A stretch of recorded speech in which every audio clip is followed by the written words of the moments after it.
Gentlemen,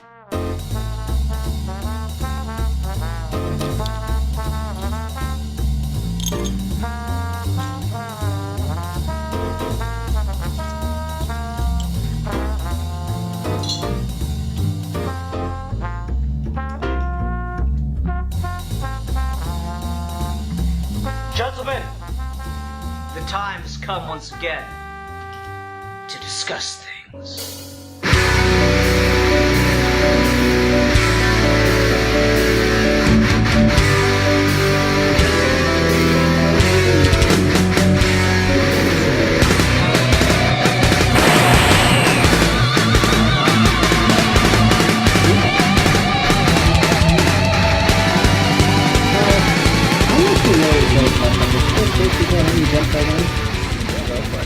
Alrighty. Hi everyone, welcome to another episode of Geeky Gentlemen. I'm Sid Part 2. Joining me today is... Geeky, mysterious, British, a geek for fun. And Steve. And Steve. Disappointed that you've decided to cabby it up. Oh. Yeah, and today we're reviewing a comic that Steve picked. And what is that, Steve?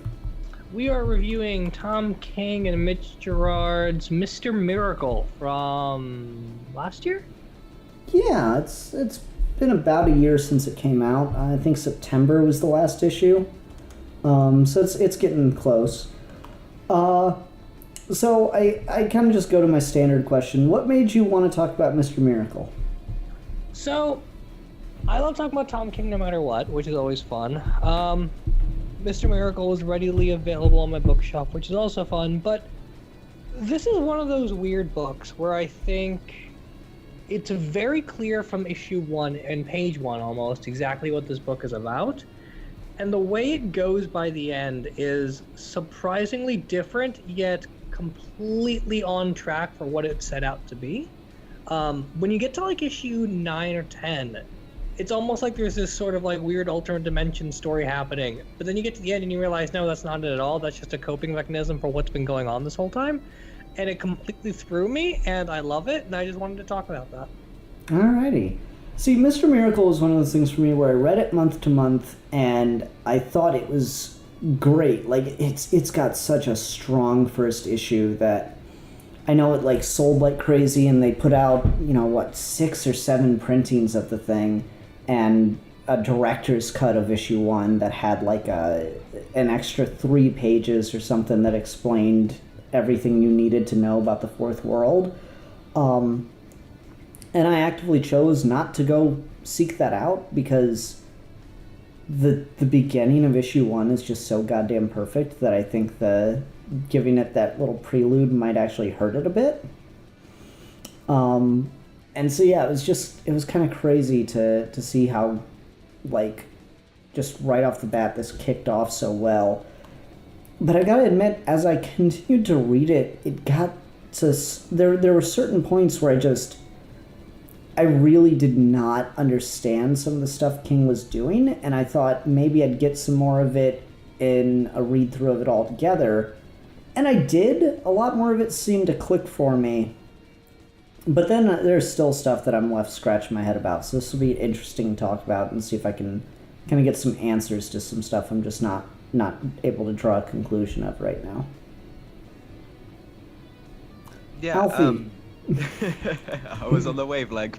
I was pretty much the same. I read this when it was coming out. It was kind of an interesting read for me because when this came out, it was when I was, like when it started in 2017 and on the way up to this, it was when I started university. I was in a new city and everything. And this book going through a lot of, like, just Scott Freeze and how King wrote that, like every time it came out, it was always something that came onto my radar, and I really, really enjoyed it. And I think that initial experience of reading Mr. Miracle as it was coming out with those long time gaps kind of helped it more to like let you sit with it. Because this is the second time I've read it, the first time I've been reading it in trade, and it definitely, this is a exhausting book, and I say that in like a complimenting way. This is a book that is really, the way it hits you like most King things, if you try to read it all at once, it is like relentlessly gut punch, and then there's sparkles of hope in there still that like bring you up, but then it will gut punch you some more afterwards. And all the time, it's bringing philosophy and all these old comic book references and everything to do with Jack Kirby's New Gods, and then everything to do with the comic book industry as a whole, and Stan Lee and everything going on in there. It is a book that I really enjoy reading, and to make the time to sit down and read. But it isn't something I think I could just pick up randomly from a day and sit down and read. It is something I'd have to dedicate a day to. Yeah, I agree with that. It's very weighty. It's very difficult. It's not one of those things that I can just kind of binge read from like 12 o'clock in the afternoon to like 2 o'clock. It takes some time, and it takes some like weird therapeutic walks by the lake to kind of really process. You like the way the sun shines. Exactly. Yeah. Sitting back here and reading through it again, I did have to take breaks from it because just there's moments that are so heavy. Like you get that just fantastic news. I believe it's at the end of issue 5 that like, oh, Bart is pregnant and they're gonna go get a house, or they're gonna expand their condo together and all this stuff. And then Scott walks in the room and Orion's dead and Darkseid's just sitting on the throne. And it's like, fuck. It's just so intense in that moment, and Darkseid has that line, Darkseid is, and there's so much of that in there, and it's just King just keeps pressing that button, and it gets so it like forces you to think about what that means on a deeper level every time. And then just some of the dialogue in connection to those panels are really interesting. I can't think of one off the top of my head, but like there'll be a lot of moments where it's like, and who can say, or who's to say what this means? And it'll be like, the next panel will be like, Darkseid is. Then Darkseid's the one to say what this is, bitch. It just kind of shocks the hell out of you. And so it gets very meta. And then there'll be like, Steve, you and I talked about Mr. Miracle at one point, and, Scott Free being kind of a vehicle for anxiety just gets ramped up to about 3,000 here. In particular, the issue where Barda is giving birth to Jacob. Like that whole scene of the heart rate monitor, which, if I'm remembering the stuff I heard in the background correctly, was because Mitch Gerards had a kid while this was coming out, and he told Tom to add that detail, and it just makes the whole issue. Yep. The book is sort of a weird amalgam of both of their anxieties and phobias and personal experiences happening at around the same time. So around the time Tom King first got started on Batman, and his career was going really, really well, and Omega Man became the highest selling comic for a little bit, for a minute there. He had a weird crippling anxiety attack and had to go to therapy about it, and that's sort of the inspiration for the first half of Mr. Miracle. And then the second half is Miss Gerard having a kid and having to deal with the fact that he's a dad now. That influences the second half, and then those two things kind of merge together. Also, funnily enough, Tom King did not pick Mr. Miracle to write. He had a drink with one of his editors, and he's like, I'm much better if you just give me something to do. I'm really bad at picking things. And the guy's like, okay, you can do Atomic Knights or you can do Mr. Miracle. So he spends a whole night thinking about the perfect Atomic Knight story, then calls Mitch Gerard and he's like, oh, you never guess what happened. I got to pick between these two. And then Mitch Gerard's like, oh, you picked Mr. Miracle, right? And he's like, yeah, probably. Oh, man. And it's funny because Mitch just slowly gives Scott a beard that's more and more like Mitch's beard until he shaves it off at the end. And it's so weirdly meta. Obviously you have Funky Flashman, who is always Kirby's kind of not so subtle middle finger to the shittier parts of Stan Lee. Which is weird that they went back to working together after that, but whatever. And so Funky Flashman's there, and it's weird to think about this book, because I was reading it after the fact, I'm like, man, Tom King wrote this when he was like getting his picture taken with Stan Lee. And Stan Lee died before this comic was finished. And that's weird to think about. Like, Stan Lee was alive when it started and died before it was over. And part of it, not like a lot of it, but part of it is a commentary on Stan Lee as a creator. And like, I guess maybe more broadly, like Stan Lee's function in the comic book industry. If not, in particular, Stan Lee himself. And I think in many ways it's what I always try and draw to maybe like the best take I've heard about, like, because obviously everything with Stan Lee and people who have like read it up and everything that's happened between him and Kirby and Ditko and all of that shenanigans, people normally like pick different sides or lean hard on one way or the other. But I really appreciate how Funky Flashman in this is like one of the best representations of what that relationship probably was, of like when he like that. I really like the line where he's just like he's talking about Jacob's story and he's just like, oh, it's Jacob's imagination, I just put in the words. And like that's such a that's legitimately Stan Lee's thing. But it's also, I don't think it's coming from a place of meanness or even just a place of praise. Even this is just part of the industry, and just as much as there's a tribute to Kirby here, I do think it is a like tribute to Lee in some ways.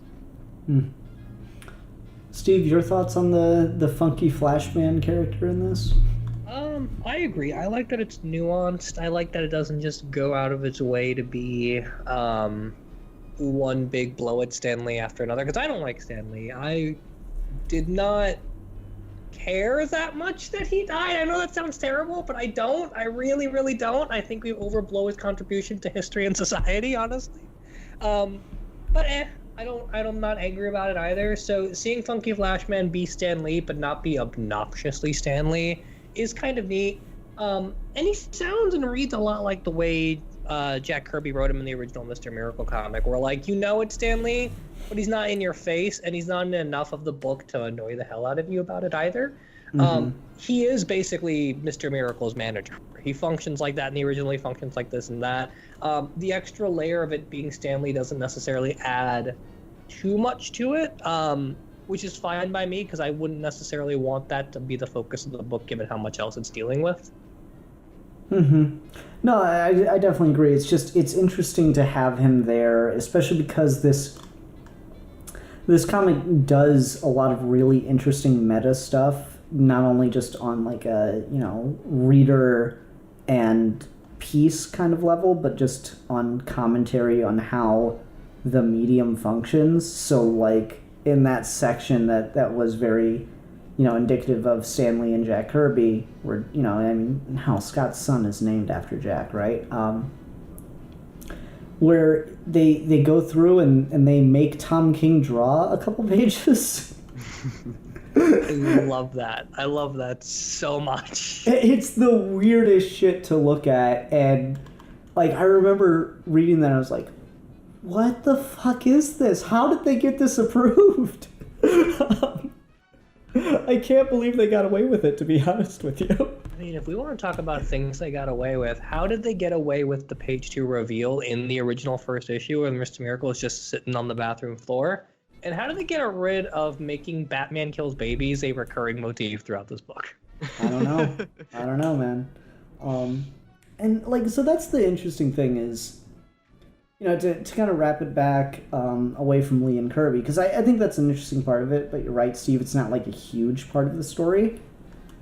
To wrap it back a little bit, I think it's interesting how Scott's like, his entire life is surrounded by superhero paraphernalia, and God, if I can't relate to that one as I sit in my office with comic books on the desk and superhero art on the walls and whatnot.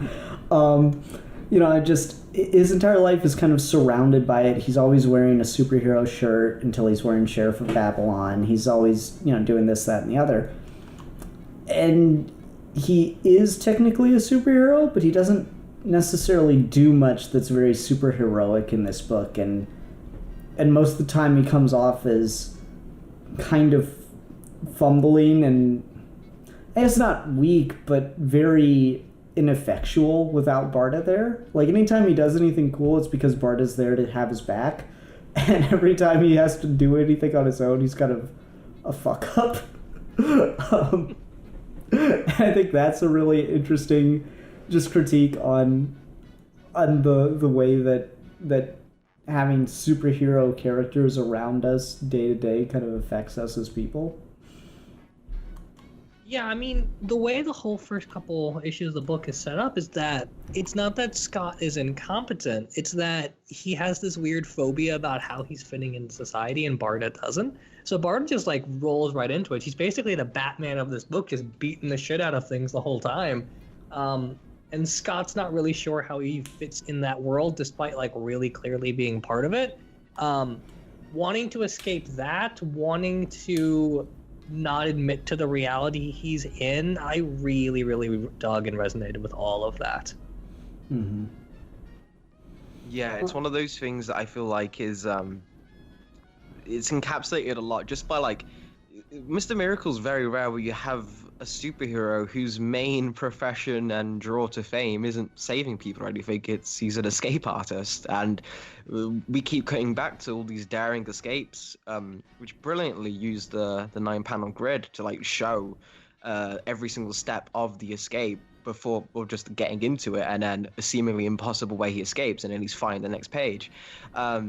Those are given attention, and Scott throughout this book is also very defensive about that. Like, he gets into a thing with Barda where he's just talking about like, oh, it's not just a performance, I have to escape every time. And she's just like, I know what you do, you start an argument. Who are you arguing with? So a lot of that is coming down to his own baggage that he's bringing into this, and the fact that the New God stuff, the New Genesis, New Apocalypse stuff, like, again, you can just look at the book and it already like tells it for you, where like the white panels for everything on Earth, and then the black panels for everything with New Genesis and stuff.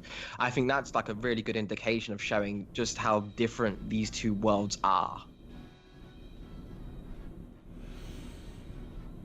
Yeah. There's a lot going on in this, and it's kind of hard to just like pick a thing and go with it, because you made that point, Alfie, and I have like 6 points I kind of want to bring up, but I don't know if I have a complete thought on any of them. I feel the same. Yeah.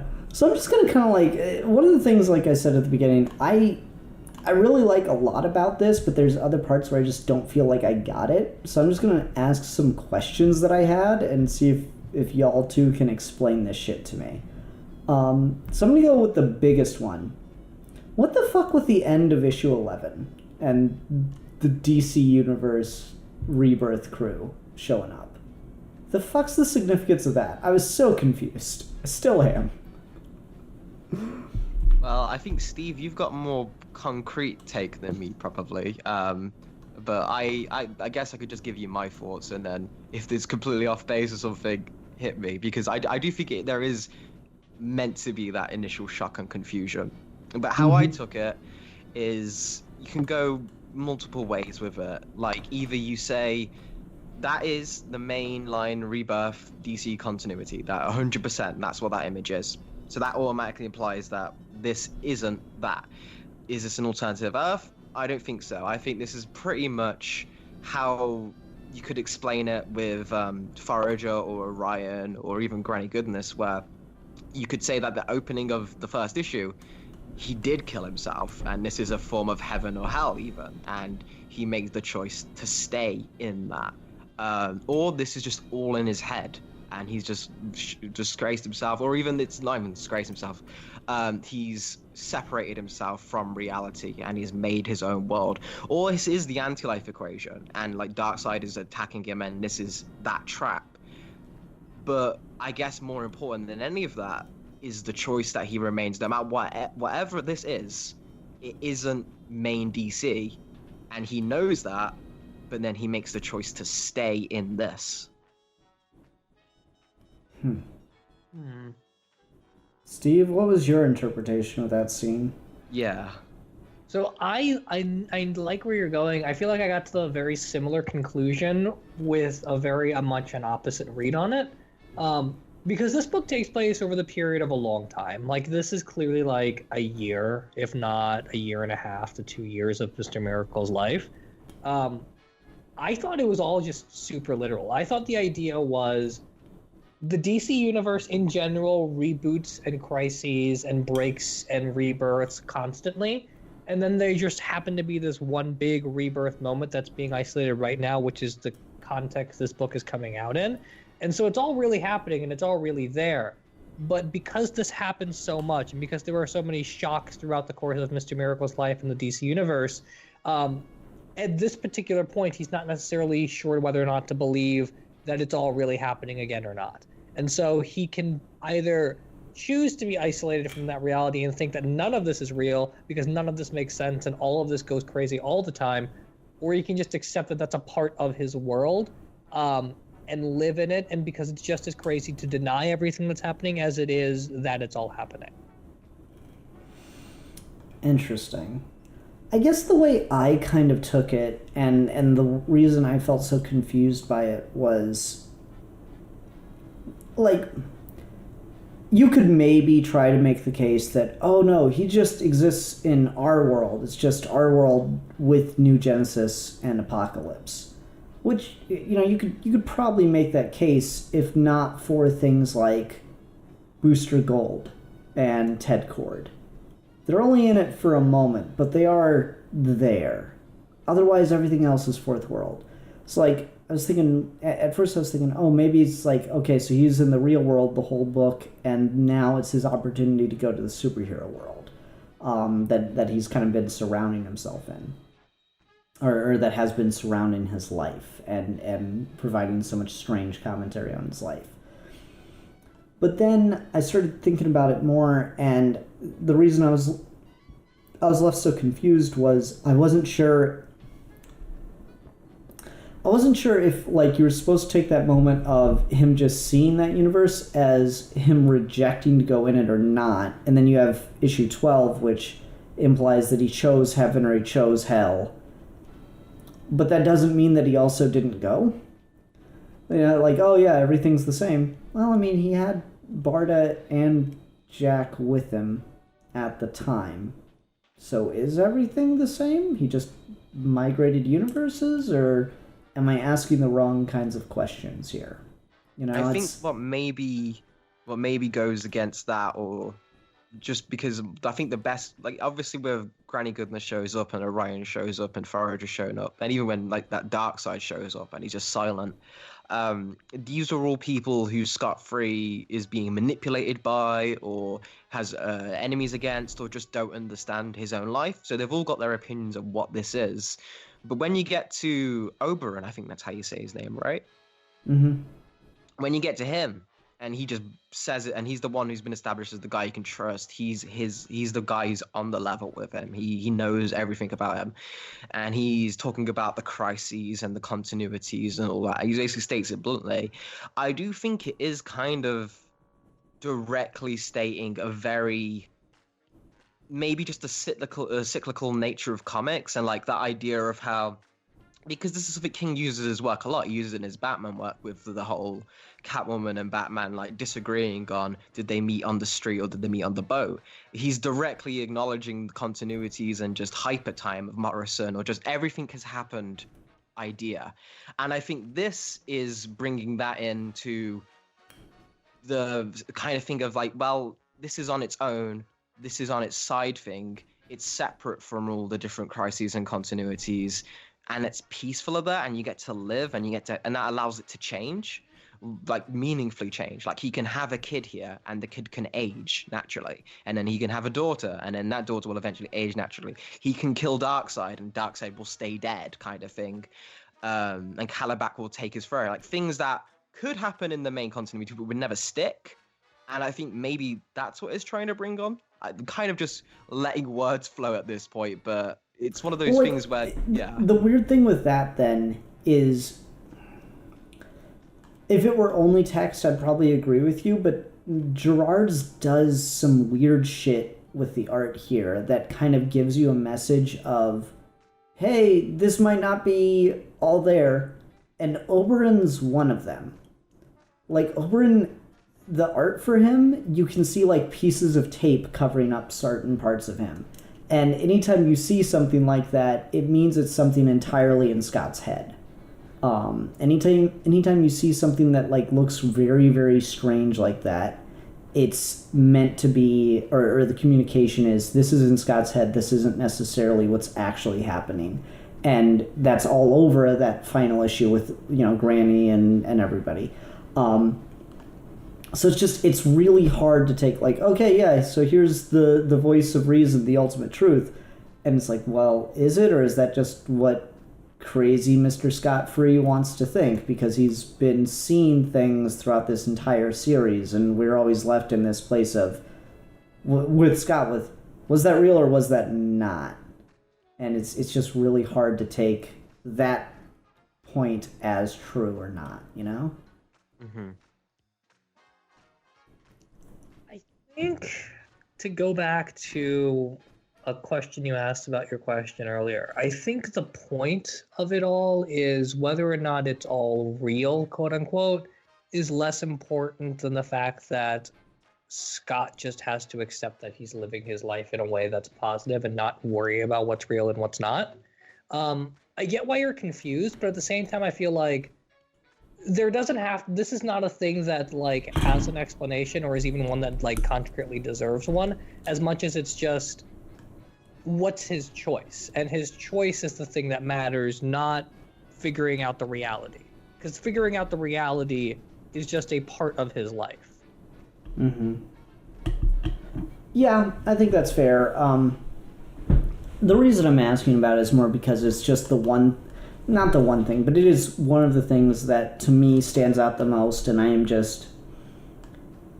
I have the least definite understanding of.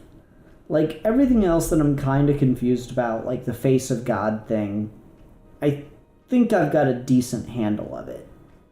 But that whole section of it feels the strangest to me. And the idea I don't like is that it is, the anti-life equation, that it is hell and he's just stuck there, and even if it's heaven and he's just decided to take it, that feels a little weird too, because, Mr. Miracle escapes traps. And if it's the anti-life equation, it's a trap. If it's hell, he's trapped there. And even if it's heaven, the idea that you can be trapped by the temptation of good as opposed to danger is also there. So, like, Alfie, I think that's a really interesting take, and I don't know if I can really say anything to disagree with it, but I think that take might be counter to the character, which in and of itself could be an interesting point. And that's actually something I'm glad you brought up, because I have another thing for why I think that works. Is I think this is him accepting, in this book, I think that is him accepting being trapped and being okay with that. The whole idea goes back to his big barda, when she's talking about like he was in a box, and that's why he doesn't want to cut the living room in half, kind of thing. The box isn't there anymore. He doesn't have to worry about that. I think this is him accepting a very human feeling of, I'm happy here. My life is pretty good. I can figure this out with Barda. I don't care if I am trapped anymore, kind of thing. But to tie in with the Mr. Miracle always escapes, some people have brought up, well, if this is Mr. Miracle and this is canon, but we see another version of Big Barda, then that means he's left mainline Big Barda for this. And I would say to that, well, Mr. Miracle will probably still turn up. So you can always imply that he does eventually escape if you don't like this ending. It leaves it ambiguous to, you can, however, it's how I like continuity. You can pick the parts you like. So if you want this to be canon, but still want Mr. Miracle to turn up later, you can just say he does eventually escape. I think that's an interesting way to put it. Okay. I don't know, it's one of those things where I had probably the most questions of. So I guess I'll go to the thing I had the second most questions of. The face of God. Steve, I'm curious of your interpretation of that, because that's something I did not realize was running through the entire goddamn series, and I feel really stupid for it until I read it all at once. Yeah, I mean, it's sort of bizarre to see how much of it that was seeded all the way from the very beginning, and that was probably the most not coherent, but like the most consistent theme throughout the whole series. So as far as I understand, what I thought the whole thing was the way that the universe is set up in the DC universe with Apocalypse and New Genesis is that there's a very clear idea of what's evil and there's a very clear idea of what's good. So like Darkseid is a very particular constant because Darkseid is just the embodiment of everything that's evil, and Highfather on New Genesis is supposed to be the exact opposite. And so there's a very clear split between what's good and what's bad, what's light and what's dark. And Mr. Miracle in this doesn't really have any time for that. And the way the series works, he's kind of enthralled in the conflict in a way where like New Genesis isn't that good and Apocalypse is not necessarily as evil as it's made out to be. And so this idea that you can just like look into God's face and know exactly who he is and what he's doing all the time is almost like a weird sort of joke. So like the fact that they opened the book with the idea that Mr. Miracle as a kid just knew specifically, directly, and exactly where he was looking at all times to escape and knew exactly what was good and what was right and what was wrong is a joke, and it doesn't make any sense because you can't know that. And so by the time Scott gets halfway through the series and realizes just how much of his life is like bizarre and insane and forcing him to escape constantly, the more it becomes funny that he ever thought that there was a point that he could anchor himself so perfectly looking one direction, thinking that he could just have the image of God in front of him at all times when it doesn't work that way. So like I really do like that the whole face of God scene is kind of is paralleled in the beginning of issue 1, and then we have if it's not the exact same panels, it's Mitch Gerard's trying to draw them. Oh hey, look at that, I opened it up exactly to the page I needed. How many times does that ever happen? Remember when you were in elementary school and you did that and it was the coolest shit ever? I mean, it's still pretty much the coolest shit ever. It was not Mitch Gerard's using the exact same panels. He tried his best to match it. So I want to read this scene at the end of the young Scott-Free and just try to like play off these ideas of the face of God thing. And the son asked, "What is the fourth world?" And the father said, "The first world is the old world, the world of my parents from which they fled. The second world is the new world, which they sought, which they found, where I came to be. The third world is our world, and it is now in the making, the future being born.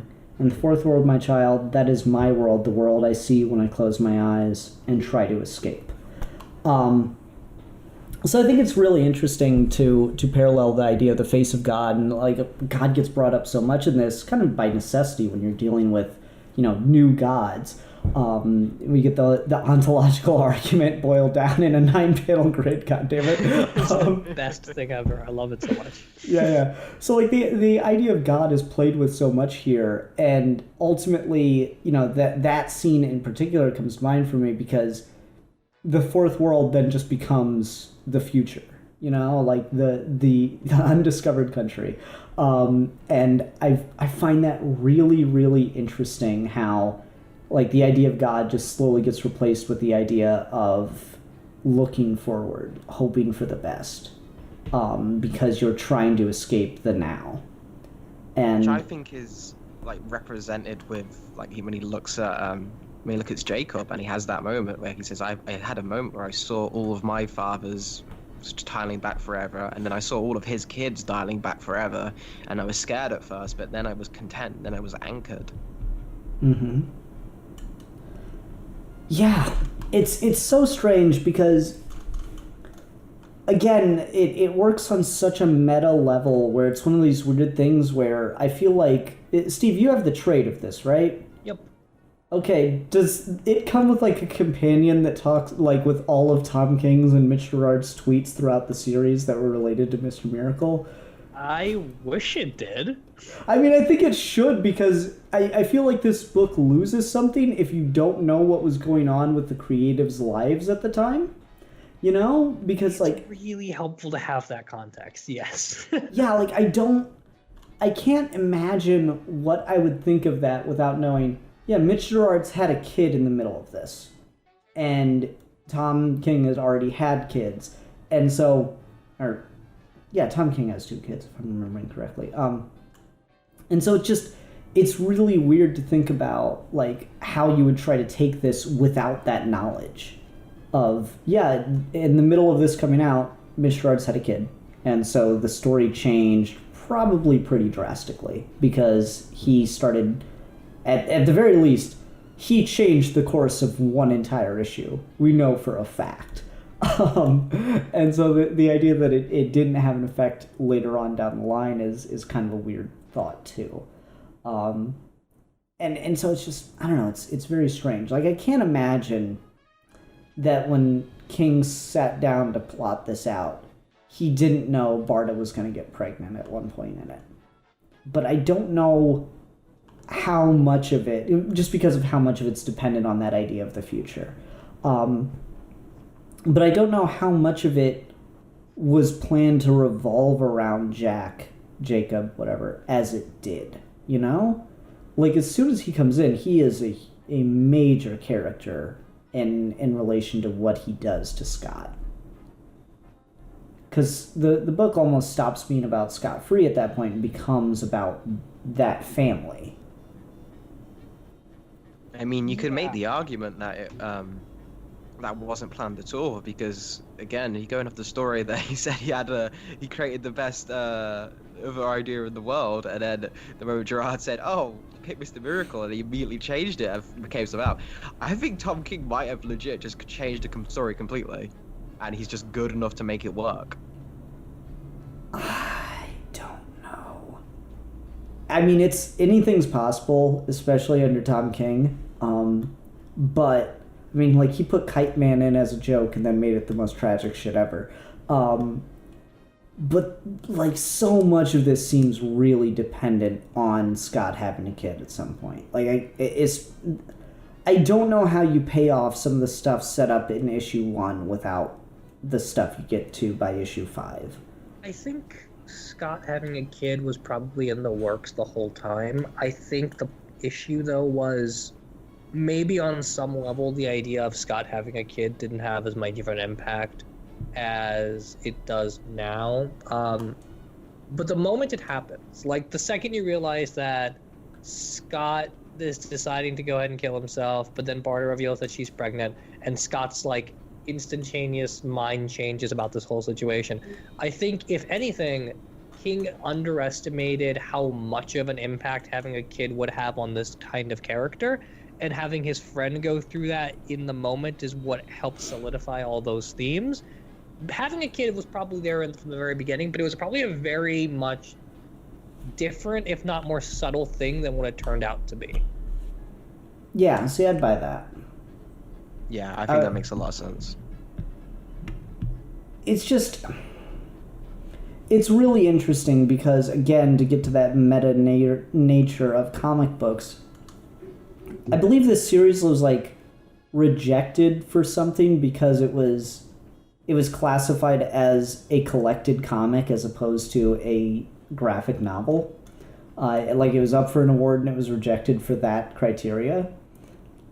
When this is kind of an interesting display of, well, this is why comics are probably, if not better, at least, what's the word I want here? If not better, uniquely suited for a particular thing, which is when you're planning a graphic novel or a novel or whatever, it's one piece and you're kind of doing it all at once and then revising in stages. There's very few points at which, when you're doing one huge piece, that you'll go back and change significant portions of it from the middle forward and not go and put them in the beginning again.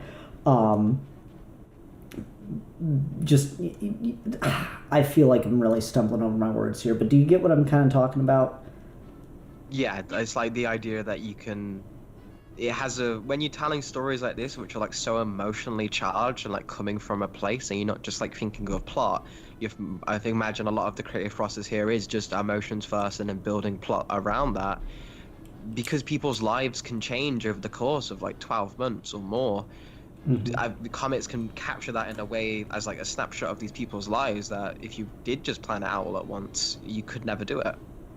Yeah, like, I kind of came up with an example, and forgive me if it sounds crude, but, like, say you're a novelist working on a novel, and it's like a shitty action novel about terrorists blowing up a building, and it's the year 2000. And you're writing your novel, and then, like, 2001 comes along, and you're still writing your novel, plotting it out, and then 9/11 happens. That's going to have a significant impact on you as a person, on a creator, and so you're probably going to go back and let that affect your work. But because you haven't turned in the whole thing yet, or the first 5 chapters haven't been released yet, you're going to go back and you're going to change your stuff, but you're probably going to change it from the beginning forward, not from the middle forward. Like, oh no, everything I was doing up until the point at which I'm at, that's all going to stay, and I'm not going to touch it at all. But going forward, I'm going to touch everything with this. And you just can't do that. It's kind of bad writing if you were to do that with a singular piece. But the fact that this came out in issues, and, like, I believe issue 12 was delayed an extra month or at least a couple weeks because they wanted to make sure they got everything perfect about it. And so it's interesting because it shows that comics provide a unique opportunity to kind of go back and change or refine things along the way, let things be perfected as they're in process, as opposed to trying to perfect a thing, and that's how you end up with novels that take like 20 years to come out. It's just, I don't know, it's interesting in that regard. I find it funny. It's really interesting just how, like, month to month as this was coming out, it always felt so profoundly fresh and new, almost as if they wrote and drew and published that issue literally the month it came out, because of how personal it was and how immediate all these things are. And then somehow it all still manages to gel as one coherent story. Mm-hmm. Yeah, I think there was definitely a skeleton, but I think I would not be surprised, especially with how much Tom King talks about deadlines. I would not be surprised if we found out, like, that the scripts for each issue were written, like, 2 weeks before they were supposed to come out, and Mitch Gerard's is just some kind of genius artist that threw it all together at the last minute. That's weird. I feel like Tom King's the exact opposite based on his tweets. I feel like he's a deadline machine and always writes 2 deadlines, so he's probably had these scripts done for ages. I don't know, like, so much of it feels so like, again, very immediate, and sometimes you'd just see him interacting with people, and then, like, in the issue, the exact thing he was interacting with someone, like, a week beforehand came out, and it's like, okay, I mean, did he plan that? Did he, like, all right, I'm going to search through my tweets to see someone who's saying, like, this one thing, which I guess could be possible, but it just, I don't know, it seems unlikely for some reason. And, I don't know, I think if I'm remembering King's process correctly, he does go back and do, like, a final check through, make sure all the dialogue is right, and he'll do final edits there too, which probably drives his letterist crazy. Yep. But maybe that's what I'm reacting to. Maybe he's got all the script laid out, like, months in advance, then he just rewrites all the dialogue by the time it gets to him. Maybe he does do a Stan Lee thing then. Who knows? I mean, he seems to have a lot of sympathy for Funky Flashman here. This has got to be the most sympathetic Funky Flashman has ever been written. I'm just saying. He's Given like a nice guy who's three just... times Funky Flashman has ever been written. That's probably fair. Yeah, I mean, I'm just saying, he's got a nice relationship. He's a really nice guy that's taking care of Scott's kid for him. I'm just saying, this is a very sympathetic Funky Flashman for a character that was created as a middle finger. And you know, again, it's weird. Again, really, the deluxe edition should just include, like, King's scripts and just copies of King's and Gerard's tweets. That's all you need. Because, like, I remember one image that King posted where it was him taking a selfie with Stan Lee, and then he put a panel of Funky Flashman from, like, that month's issue right next to it, and it's just in one tweet, and it's so, like, and he's like, God, this is so surreal. And I'm just like, what? It's such a strange thing. Book just sort of, it's therapy for dealing with the fact that you exist in a very profound way. So it's so fresh in both of their lives. It's so fresh in everyone who reads it. It just never, I don't imagine this book ever feeling dated or ever feeling old. I feel like it's an instant classic and probably the best like graphic novel that's come out in the 21st century, if not ever. Oh yeah, I mean, I definitely had the feeling, and I remember saying this just practically every issue. Mr. Miracle is going to be one of those things where you're going to walk into your college bookstore and it's going to be on the shelves for years. Like, Watchmen's like that, Dark Knight Returns is like that, Persepolis is like that, and I feel like Mr. Miracle is going to be as well. It's weird that there's not a Marvel book that's like that. I guess maybe Marvel's, but I don't see that one as much. Is like that. Okay, that's true. Yeah, Vision's book is like that. Born Again's kind of like that. Okay. That's a fair point. No, it's just like, this could be one of those things that, you know, Steve, you're going to be a professor at some point, I assume, and you're going to get people turning in papers on Mr. Miracle with really bad takes. Oh God, I hope so. It's going to be beautiful. You're going to be marking your Twitter feed. So, like, Tom King admits that Stan Lee's shrewd business practices were the things that comic books needed. And in this paper on Mr. Miracle, I will explain why. Although, also, side note, I love that meme format because that meme format has basically taught everyone on the internet how a thesis statement is written, and you'd be surprised at how many kids don't know how to write a thesis. I mean, do you know how to write a thesis, truly? Yes. Is there truly the need for a thesis? Yes. Have you stared at the face of thesis? Yes. Oh, man. I don't know. Thesis statements always confuse me because I'm like, are you just judging my paper on the thesis statement and nothing else? Like, are you reading the rest of it? Can I just, like, put this paragraph that I'm speaking somewhere inside my paper, and will you actually read it?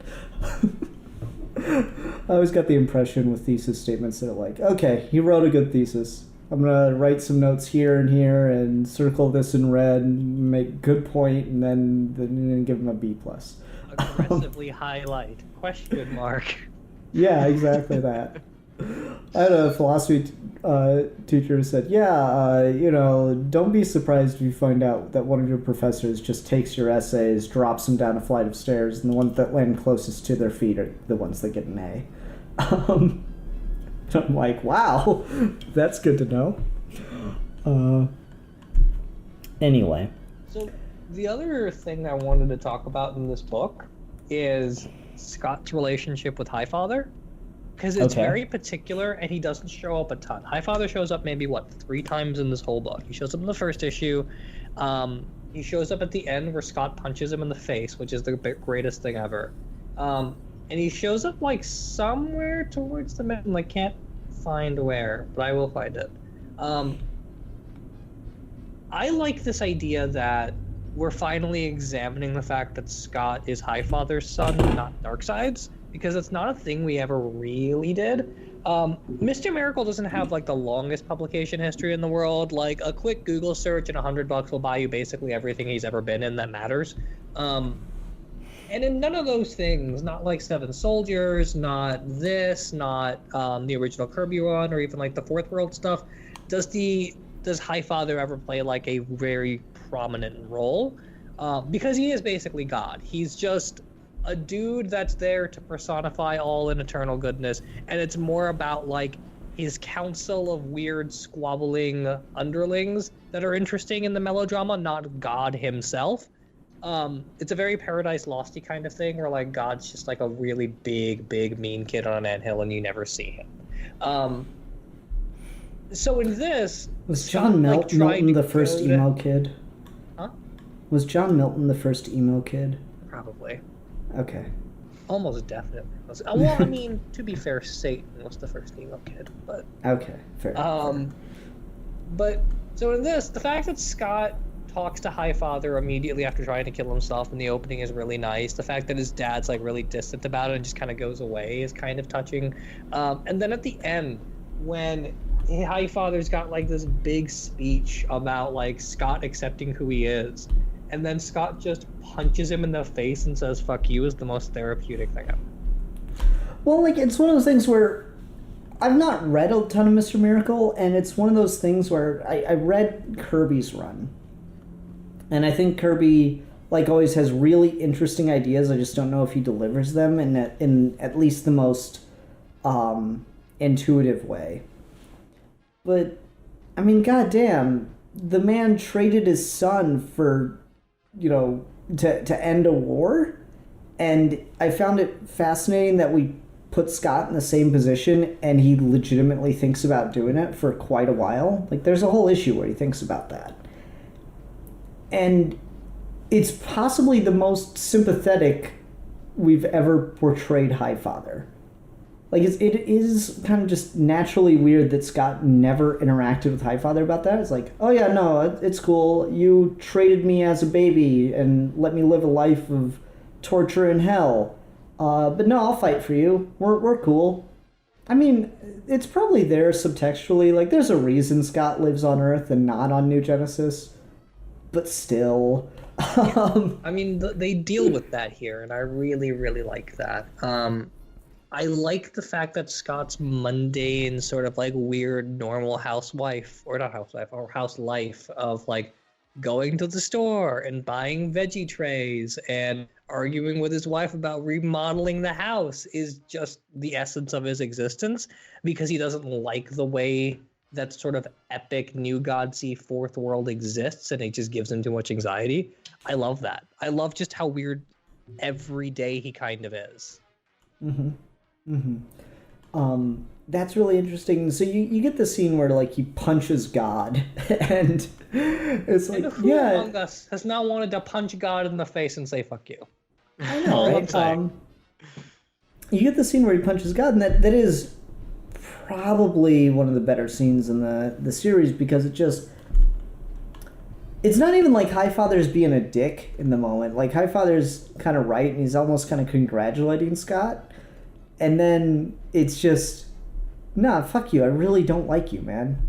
You abandoned me as a child when you could have done something else. I just proved that you could have gotten out of the trap that Darkseid put you in. And you just weren't willing to. You weren't willing to think through it enough for me. And it's a big deal. And I also like, Steve, you mentioned, Scott's his Highfather's son, not Darkseid's. I'm like, he's both. And that's a really interesting idea, because kind of everyone's always assumed, Orion's the one that's going to kill Darkseid because of the prophecy. And I love the point that Granny makes here. It's like, is Orion really his son? Who raised him? And it's like, yeah, Scott is more of Darkseid's son than Orion is. And God knows whatever the fuck's going on with Calabac and his reading glasses. So that shit was just really, really interesting on just a story level. I thought that was pretty compelling stuff right there. Without even getting into the meta level of it. No, I definitely agree. All of that family and parentage and fathers and sons is always baked into like high Shakespearean or just godlike epics. It's very biblical higher tone of the father and his son and the prophecy, and the father will kill the son and the father will give away the son. It's very baked into the New Gods mythology, and I think it's very appropriate because a lot of the myths of the New Gods mainly, at least it's more implied that they descended from an Asgardian-esque pantheon, and I think his relationship with Highfather here is very similar to mythic Thor and Odin, or even how you want to call like the Hollywood current comics Thor and Odin, in that the fact that we have Highfather as this kind of distant figure who doesn't really interact in anyone's lives all that much, and yet he has his actions. When he does act, it's like such an important thing because it changes the entire story of when he gave Scott free up. I find all of that really interesting, and I'm glad that is finally addressed here. I also find it's interesting that Darkseid's the only one they refer to as he's Jacob's grandpa. It's not Highfather who's like Big Barda says this is your grandpa, and obviously that's during when they're trying to like fake handing him over, but Highfather never gets a scene like that, and I think that's really interesting because especially from Barda's perspective, Darkseid is 100% her father. Yeah. It's a little weird then that she marries Scott. Yeah, that's kind of like a Flash CW Iris West Belly Aaron thing. Incest is the best. Yeah, I guess. And like, what's really good about that scene where it's like, okay, all this entire issue has been about negotiating a ceasefire between Apocalypse and New Genesis. That's off the table. Darkseid will give up everything in exchange for his only grandson. What? Like, that is just such a moment, and that... Steve, correct me if I'm wrong, does that issue end with just the Darkseid Is panel? I'm about to find out.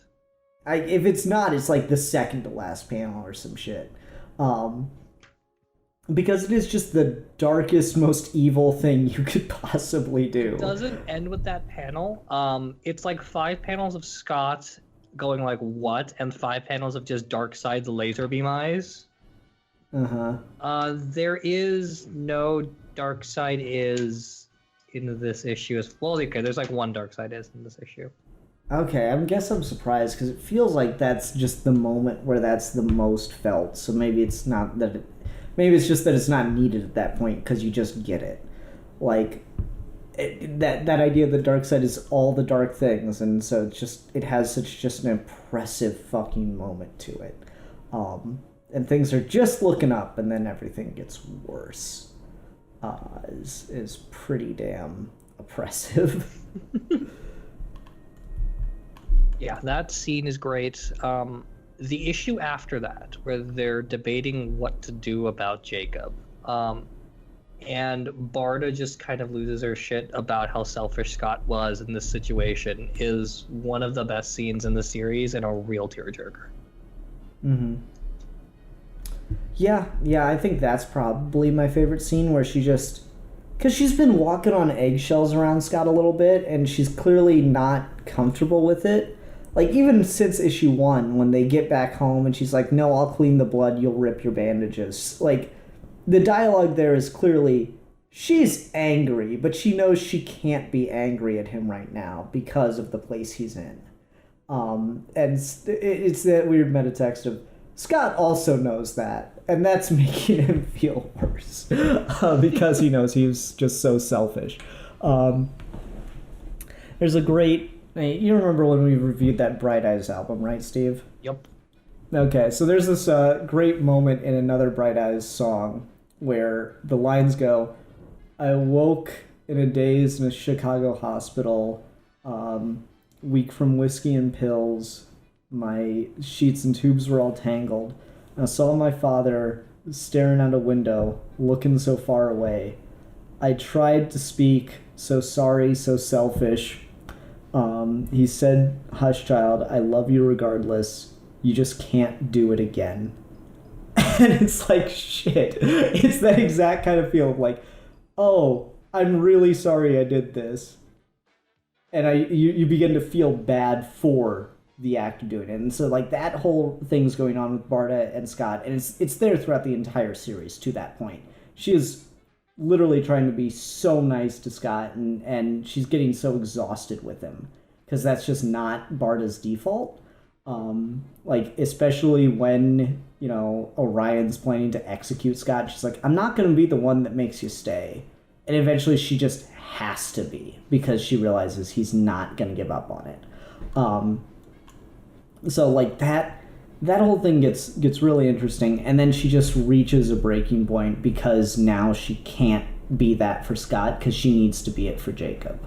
And so she has to tell him, no, just flat out, no. Yeah. You are not doing this to our son. And he's like, but we grew up on Apocalypse and we're fine. And she goes, no, we're fucking not. You tried to kill yourself. Stop saying that. Well, and the word choice there is so great where Scott's like, we got through it. And she responds with, no, we didn't. We are it, and he isn't. Mm-hmm. That's so poignant and perfect for that moment. And what's really good about that is the moment, or the issue just before that, she's proven 100% right because you have that mirror of Granny's, which I don't know if that's Tom King pulling some old continuity shit back up or if that's a completely original invention, but either way, god damn, what a moment. Just fuck. When they look in the mirror and they're just both nothing but scar tissue left of there's no original skin left. It's all just scar tissue and wounds, and that's all they are, truly on the inside. And I was just like, wow. Than a little fucked up. Yeah. And so Scott's like, oh, we got through it, and just like, no, we are it. Yeah, that is probably, like, it's either that or it's that first opening, or that first double-page spread. That's the best moment in the book. I'm not sure which. Either that or maybe Darkseid eating a veggie tray. And double dipping, that son of a bitch. Which I they're know. trying to get into the New Gods movie, which I love. Oh my god, really? They're trying to get Yeah. a veggie tray in the movie? Gerard's tweeted, every second spent is a second Tom King isn't trying harder to get this scene in a New Gods movie. And then Tom King replied, I'm trying! And like, it sounds like a joke, but like, what if that's the after credits stinger and Darkseid like is defeated and Granny just brings him a veggie tray? Use a veggie tray right now. Oh yeah, right? Like, never underestimate the power of a good veggie tray. It's true. Like that Orion and Darkseid both eat the veggie tray in the same manner. It's a really nice, subtle, like they both go for the carrot and they're both like take like a little bite of it. They don't eat the whole carrot. They take like a half bite of it, and it's like just one of those Baby carrot, yeah. Yeah, it's like one of those really subtle things that's like, yeah, you know, it's... I heard a woman who was adopted, and she never met her birth parents, but then, like, years later, she saw a video of her birth father, and she goes, and he was using physical mannerisms that I use, and it was so weird to look at. And it's just, it's that exact thing. Orion and Darkseid are just so similar, yet they're trying to be so different. That was a cool little visual thing that Gerard's put in there.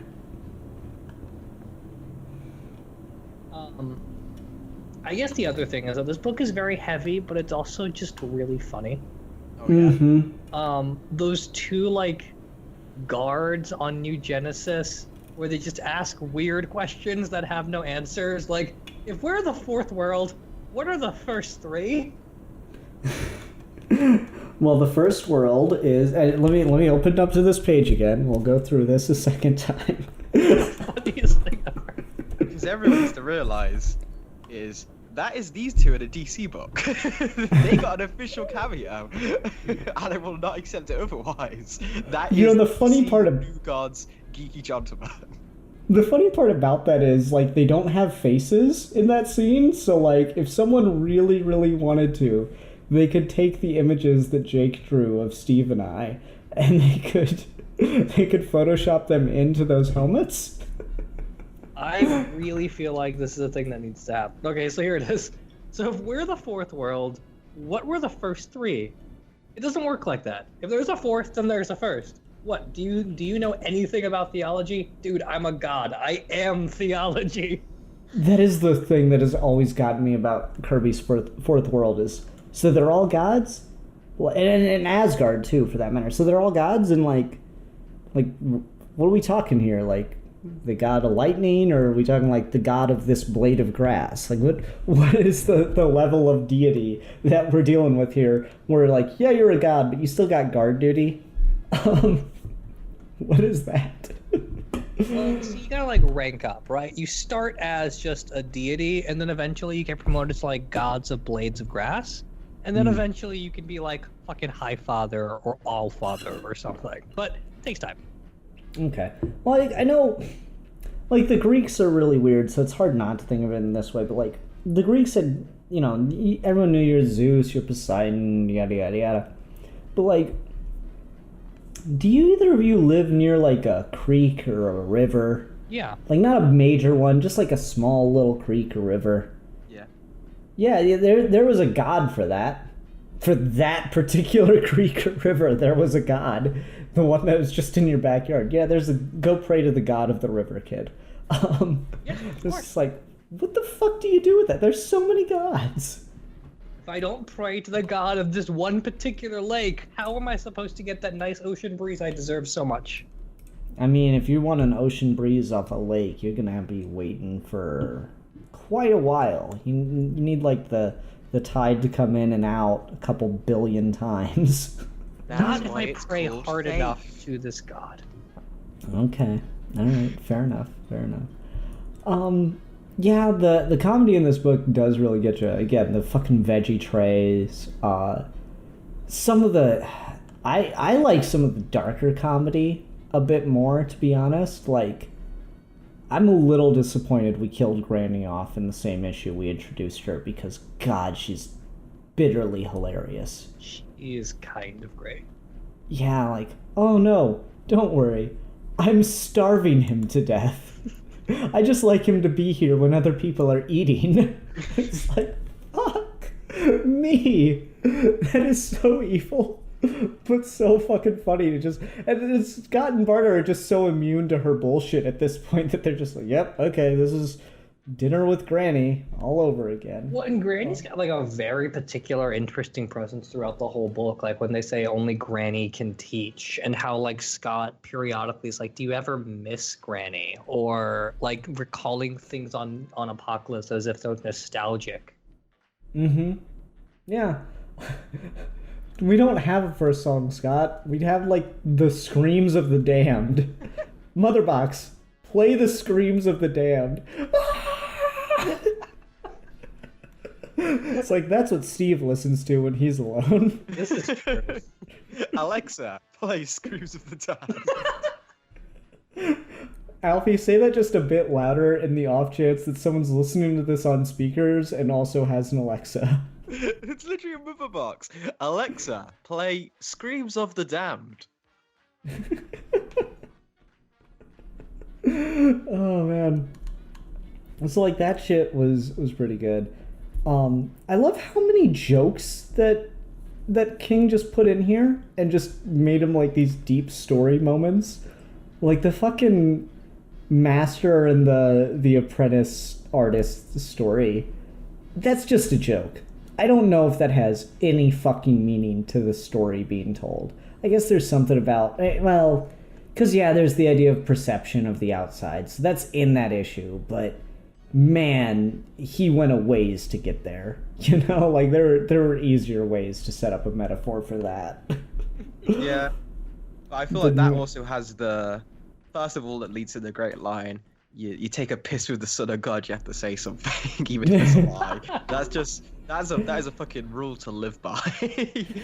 But even just that, I do think that maybe ties into the ending a lot with like the birds who see the grapes and they pick it, and he says, "Well, to the birds, it just is, and all that matters is it just is." Which, I mean, you go with what this reality is. It could just be the painting of the grapes, but if Scott Free sees that as what he needs, then it doesn't matter if it isn't actually that. It just is.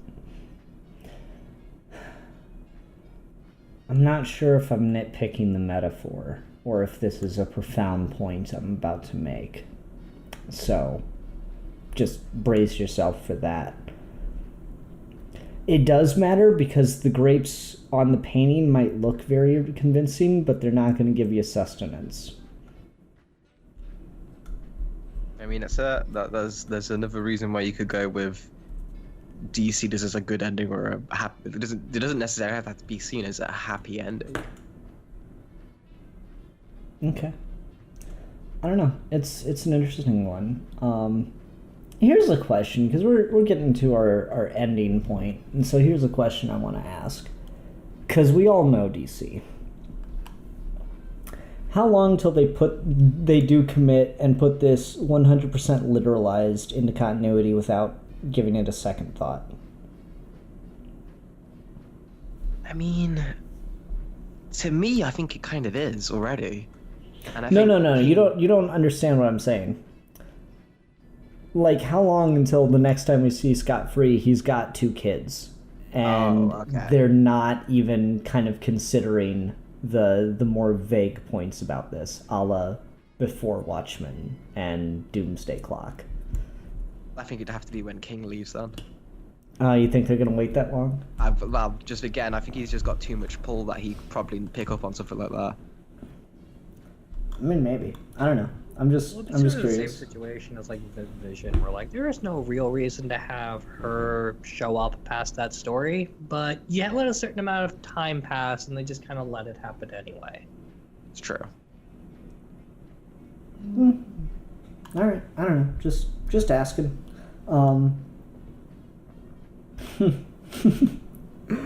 Just remembered the story about Tom King's wife demanding her goddamn copy of the Vision book because it was dedicated to her. Which is a fucked up book to dedicate to your wife, by the way, Tom King. That's a weird It's a choice. fucked up book to dedicate to anybody. Like, no, I am not getting stuck with the bill for this.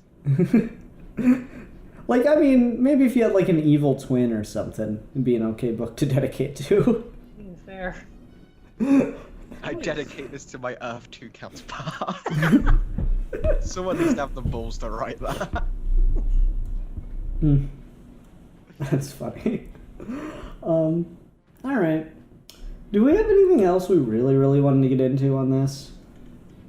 Specifically about Mr. Miracle, no, but I do want to just throw this out there really quick. How fucking hyped are you for Adam Strange?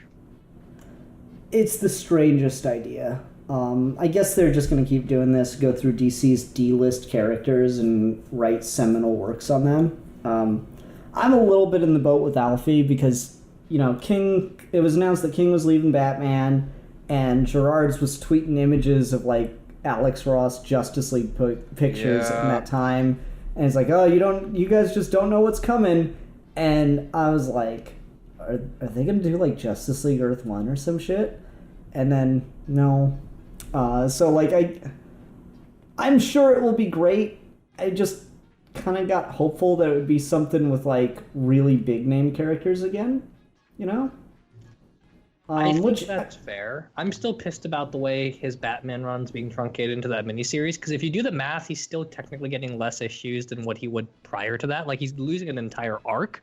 But that said, Adam Strange sounds amazing and weird, and I'm kind of hyped for him to do that. I'd rather him do that kind of stuff than Justice League.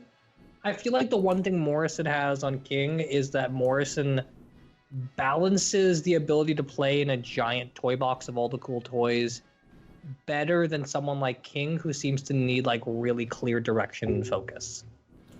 I think that's fair. It's just one of those things where once the Strange series starts, I'm sure I'm gonna like eat my words and I'm gonna be saying, oh, this is another great thing that's like the best thing ever, because I wouldn't have given 2 shits about a Vision series. Full stop. If I wasn't a Kyle Rayner fan, I don't see what could have made me give a fuck about Omega Men. So King does play really well with these kind of, you know, D-list characters that your average Joe on the street just probably can't name. And it gives him some artistic freedom to do some really interesting things, as we've seen. I don't think anyone's got the take on Adam Strange. I think he's just one of those characters that shows up all the time and he's kind of like fun to play with on occasion. But I don't think anyone's got a definitive, like, this isn't my Adam Strange. Wait for it. Wait for the inevitable woodwork of people to be like, Adam Strange was my favorite character since day one.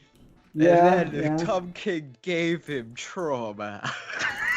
I mean, the fucking guy literally has to wait, like, months in between getting to see the love of his life and is just, at the most inopportune times, ripped away from her and forced halfway across the universe. And it's like, how would that not be traumatic?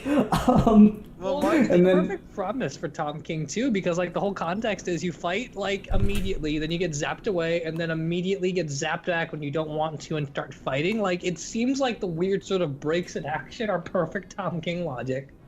Like my so thing no, with it as just Adam Strange in general is I hope, because to me he's always been such a kind of gross character, like just like unprincipled.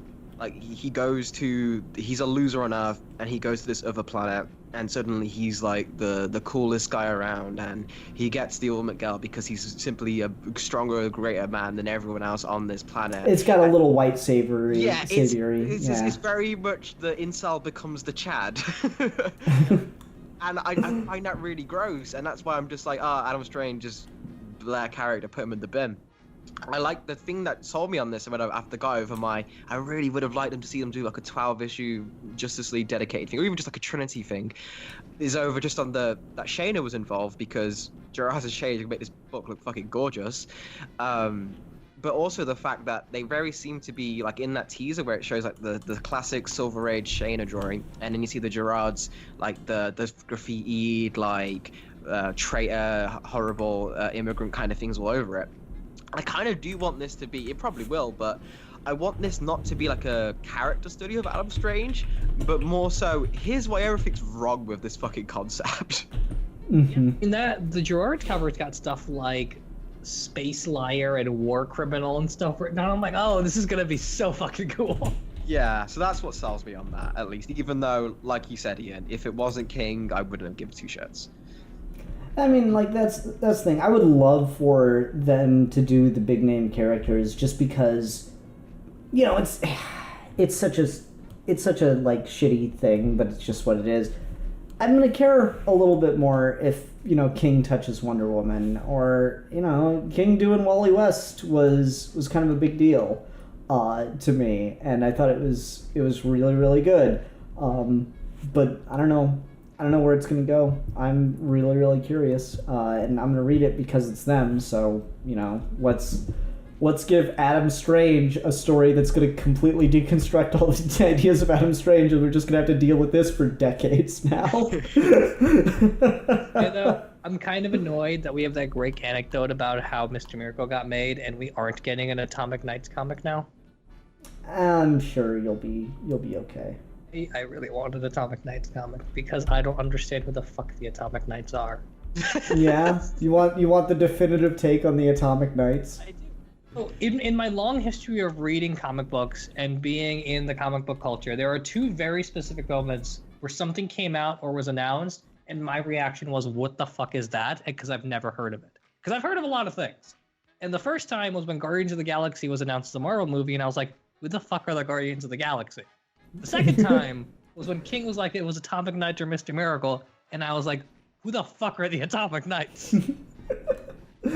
No, did you do the Steve Baxi thing and go read every single appearance of the Atomic Knights after that? And I want that to pay off, damn it.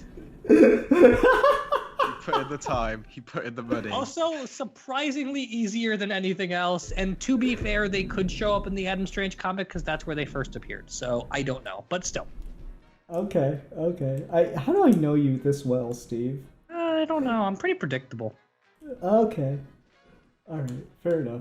Alright, so I'm gonna do one just because it's kind of fun. I don't think it means anything at this point, but they're just fun to do. Let's go ahead and go on to ratings for Mr. Miracle. I'm gonna go first and see if anyone can top this one. So I'm gonna give this 5 out of 5 veggie trays that have had double dark side dipping. Oh, you fucker, you stole mine. That's why I went first. I think I'm gonna go with 5 out of 5. I don't know what this is. I think it's the mic for the thing.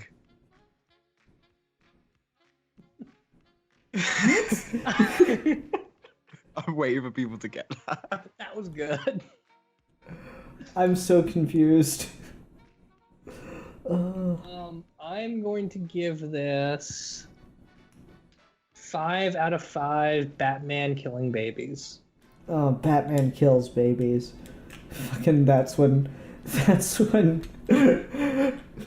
Mr. Miracle shows up to the Batcave with like Jake on his shoulder and he's like, hey, Batman, how's it going? Brought my son along with me. He's like, oh, are you sure I'm not gonna kill him, Scott? Listen, man, we were talking about the doll. It wasn't. No, I It could would ruin my reputation. We need like a mini-series set 20 years in the future where Jacob grows up with like a terrifying fear of Batman because he was told Batman kills babies as a child. Fucking Jack Miracle becomes a superhero and just goes out and tries to beat up like, Batman Returns era Batman because he's like, you baby murdering monster. And Bruce is just like, what? By that time, Damien might be Batman, and that'd be even more confusing. Because Damien would fucking hype it up. He's like, yeah, you're right, I kill babies. Just to freak him out. Oh, man. I Alrighty. really want a flash forward comic that's Damian Batman and Jonathan Kent Superman. Oh, so much. You're So preaching to the much. choir here. Oh, alright. Alfie, we need a discussion topic for next week, sir. Okay. How about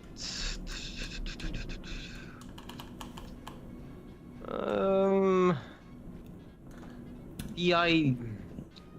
This is the content you come here for, people. Well, This is the content. I like the one when Alfie went for a long time. How about the idea of, because I guess maybe because the Tom King thing is topical, but comic book creators being involved in media outside of comics? Okay. Ooh, interesting. And I mean, we could maybe broaden that out a little bit and just say, like, original creators being involved in adaptations. Yeah. Yeah, that might... We'll start with your thing, and if we need to, we'll broaden it out to that. I think that'd be fun. Alrighty, guys. Until next time, I'm the Philosopher. I'm a geek for fun. I'm the Steve. And we are your geeky gentlemen. And we'll be discussing things.